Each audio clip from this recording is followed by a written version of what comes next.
Hey guys, we're looking at a company today called the Odd Coffee Company. Now this is just something I bought off my own back. A family member asked me if I'd seen them and if I'd reviewed them. So I managed to get an offer on them when I got them half price. So I thought I'd give them a try. And what they do is they take rejected pods. So when they're a little bit damaged, they've got a little bit of a dint in the pod. They then take those pods off the companies because they can't sell them, and they package them up into a big box of 100 pods. And the other thing they do is when a company is testing new varieties of pods, they sometimes make way too many. They only need a small batch, but they have to make a big batch because that's the way it works with the machinery. So then they sell some of those on to Odd Coffee Company, again, to put inside of this box of 100. So at full price, it would have been £25 for a box of 100, which works out at 25 pence a pod.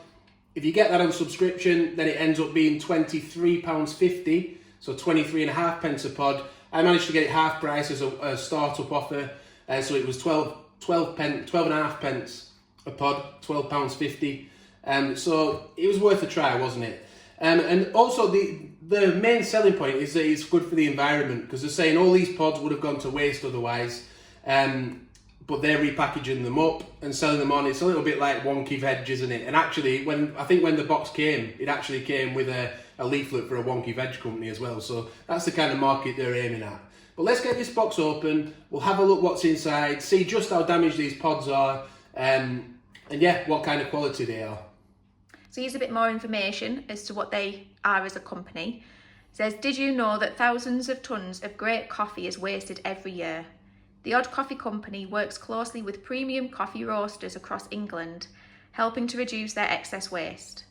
We repackage the rejected and surplus coffee so that you can enjoy quality roasted beans or pods at a fraction of the price. Let's save the planet one coffee at a time. So what are we looking at here? What does this look like? I mean, this, we can see we've got a damaged pod there. That is quite damaged. Would that pierce properly in the machine? I'm not sure. Have you used these? Have you tried these out yet? I usually probably wouldn't put a pod like that in my machine because I wouldn't think it would pierce it correctly.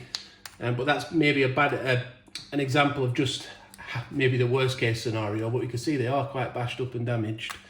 I'm just wondering, that looked like a ristretto pod. I was wondering if we recognise that. But there's no writing on. So there's no branding whatsoever. So you have no idea really of knowing what you're getting. And I think this is the thing with the company for me is when I read the description, the first time I read it, I didn't order the pods because I thought, I'm not sure that's really going to work for me because I know what intensity I like, I know what brands I like, whereas with this, you're not having a clue what you're getting really. I also know that I like espresso. I'm not a massive lungo drinker. There's no indication as to whether they are lungo or espresso pods. And actually, I asked the company, and they did tell me that there is no way of knowing that. Some will be lungo, some will be espresso.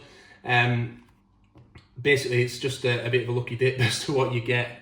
So yeah, we've got a few more in here. Again, we can see the film on them isn't the best. But that one's not as bashed up, is it? They don't have any flavoured pods either, by the way, and there's no decaf in there. But it does concern me that if you pick up a lungo pod that's designed to be poured as a lungo and then you pour it as an espresso, it's not going to taste great. So who's it for, this company, really? I'd say it's for the sort of person who's not that fussy. I have friends, I know that they do actually just buy whatever pods are on offer and then they pour them as lungo or espresso. They don't even check whether they're supposed to be poured that way. So if you're that sort of person where you're not really that bothered, you're just looking for an environmentally friendly option that will possibly save you a bit of money as well, then maybe this is a good option for you. But if not, maybe you've got Aldi pods, they're cheap. You've got other types of pods. We've got some Aldi ones actually that we'll be reviewing soon, and we have reviewed some in the past as well. I'll tell you what I'll do, I'll pour a few more out just to get more of an accurate description of what we're getting. I don't know, maybe you could let us know in the comments, because I'm not going to try a taste test, because really, you're going to be different every time, the pods you get as well. So there's no point really. I mean, that one's absolutely bashed up, isn't it? They're going to be completely different each time you buy a batch. So even if you like one pod this time, it might not be available next time.